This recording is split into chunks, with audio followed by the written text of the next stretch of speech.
Too late again, it's already viral. Who knew a video could do such harm? The media has made me homicidal. I'm ridiculed because I'm from a farm, because I have a basic education, because I think and talk slow. It's my life. It's a hard to achieve meditation. Lucky I found a compatible wife. There's a few things I wouldn't notice, but every time I talk, I sound dumber. My defense mechanism's to focus on all things tied together through numbers. Experience my spirit's revival everywhere I see the golden spiral. I get the most euphoric sensation everywhere I see the golden spiral. I don't need meticulous equations to know my odds don't change every die roll. To happen once, it might happen again. Murphy's Law and karma and string theory. Specks and infinitesimal depths in existence, real and imaginary. Sometimes these feelings fade and I panic and desperately solve Sudoku puzzles to stay sharp. I mean nicotine frantic. But new information always muddled, the useless numbers streaming through my brain.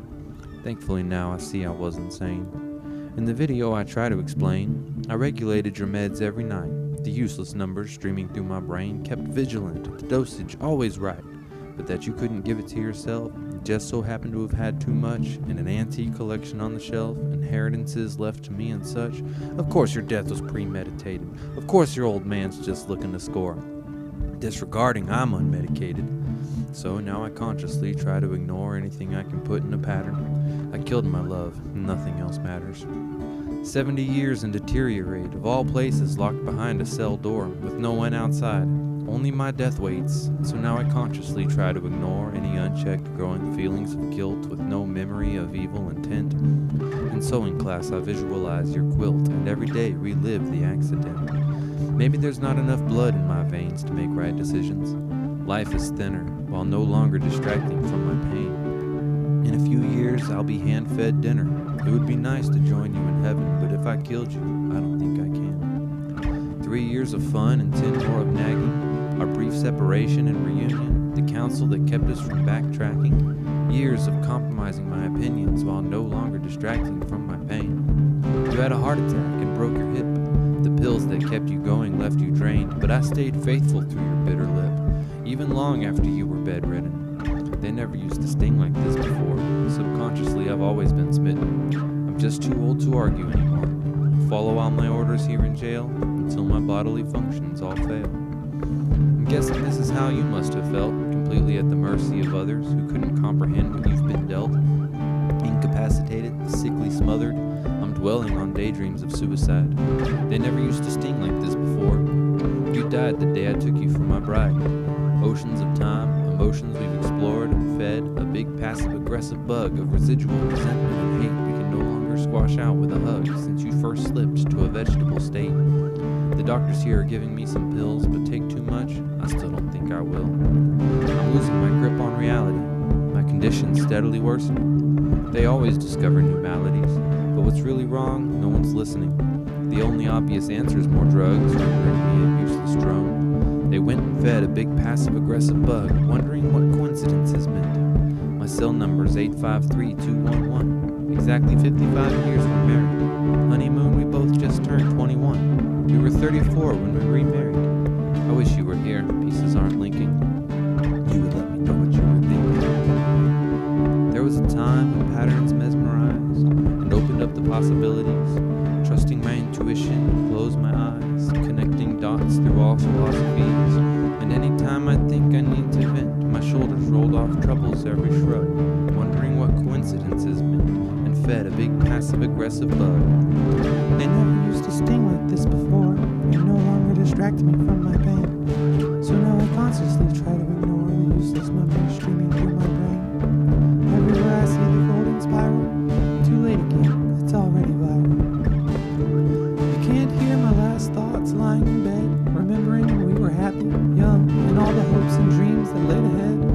The news that I couldn't bear children stung, so tense the way you held your coffee mug and spent 6 days sleeping in the basement. My shoulders rolled off troubles every shrug, wondering what coincidences meant. I knew that 144 was your favorite number, where the Fibonacci sequence meets perfect squares.